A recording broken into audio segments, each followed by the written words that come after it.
And one way through was remote learning. And I used to evangelize this fairly heavily to the point where I think I became a bit of a nuisance in the institutions. And one of the things I shared is a statistic that's important to me because it really does speak to my experience. 70% of first generation university students prefer online learning for all the reasons I just described in my stories. Often, we don't have. The food, the clothing, the commute money, the gas, the money for a metro pass, for goodness sakes, or a subway pass, the ability to buy food on campus.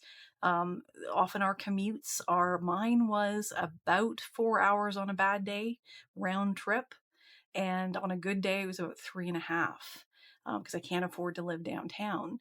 And that's a reality for a lot of folks. My university was downtown. So that's a very important dimension that not a lot of people, want to talk about. Nobody likes to admit they're not doing well financially. It's kind of whispered about, but that's an important dynamic that a lot of people don't think about when they talk about post secondary.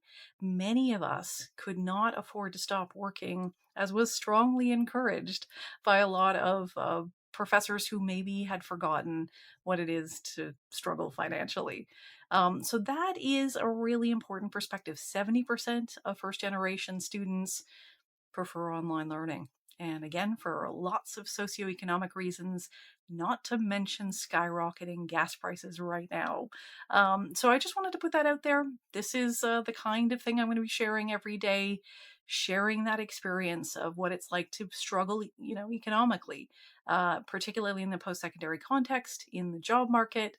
And remote work actually can help with all of the things I've just shared.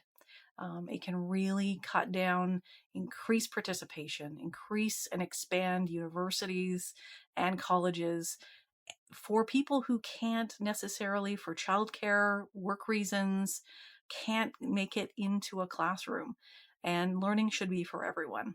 So, my 2 cents about first generation students, the high cost of living and affordability, and how 70% of first generation university students prefer online.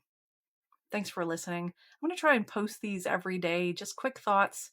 And if you like them, send me a comment, hit like, maybe subscribe. I would love it. I'd love to connect with you if you feel the same way. Thanks again.